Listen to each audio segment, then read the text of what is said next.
The next thing I want to talk about is hosting options. Honestly, the options you have for hosting a game in MGO are pretty much perfect the way they were. You can select the maps you want to play on individually. You can choose specific game modes for each one. You can also change individual settings for each game mode, like add more tickets in Team Deathmatch or add more time. Being able to make teams switch places if you wanted, and being able to restrict weapons, items, and even attachments from being used.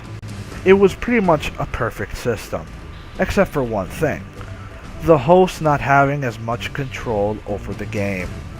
If you're a host, then you are the admin, and you are supposed to be the police officer of the server and kick out any undesirables that are harassing your fellow players. Unfortunately, in MGO, you had no such power.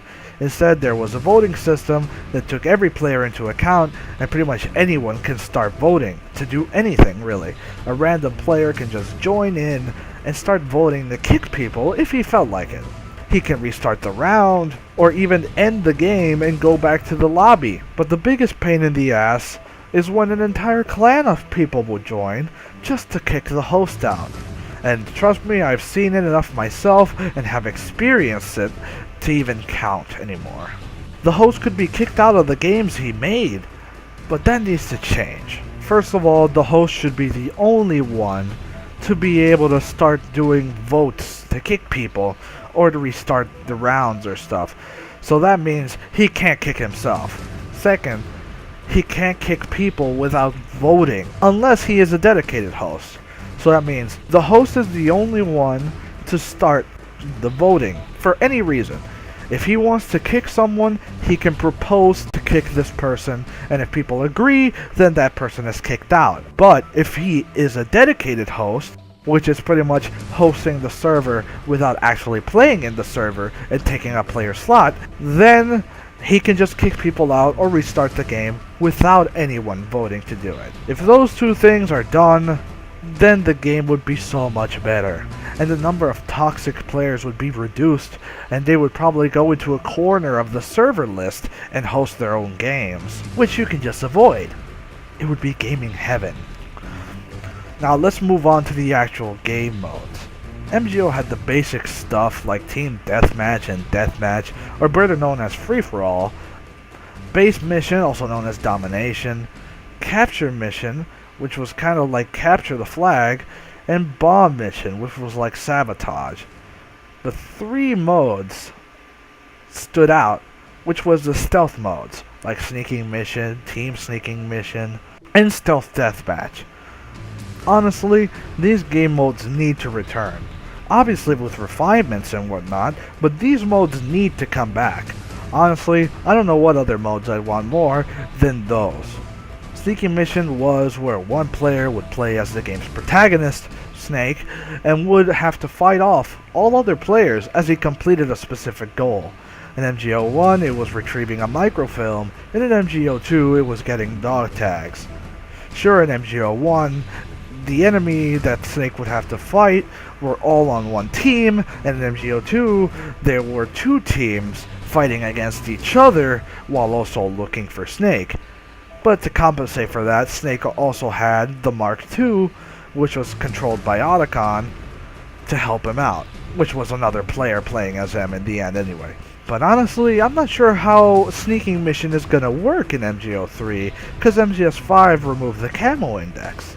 But we'll have to wait and see. Team Sneaking is different from Sneaking Mission, however, because instead of playing as Snake, you play as your character, the character you created. But he's only equipped, or she, with non-lethal weapons and stealth camo, which basically means you're invisible. And like the name implies, you have a team of other people with the same equipment, and you work together to capture one of two objectives, or just one depending on how many players there are in the game. One objective if there's 1 to 8 players, and two objectives if there is 8 to 16 players. The defending team are equipped opposite to how the sneaking team are.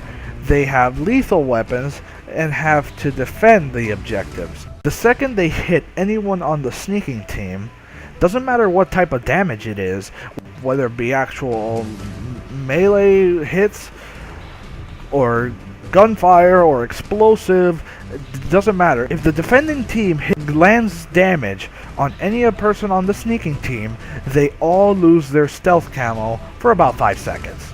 The timer does keep resetting if the sneaking team keeps getting damaged though, whether it be one person or the entire team.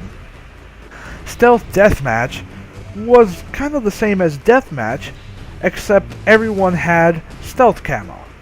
You could have lethal weapons, but everyone in the game had stealth camo. It was like playing hide and seek, which was really cool.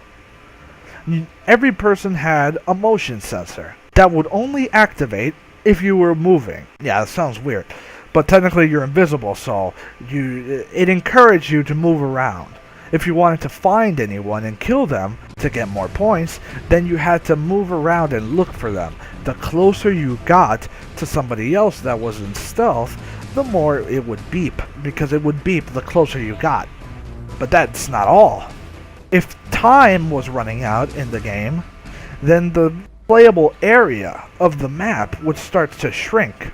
It would slowly get smaller as time was running out. So eventually, you know what will happen. You would all be in one single spot if you survived, if that many people survived.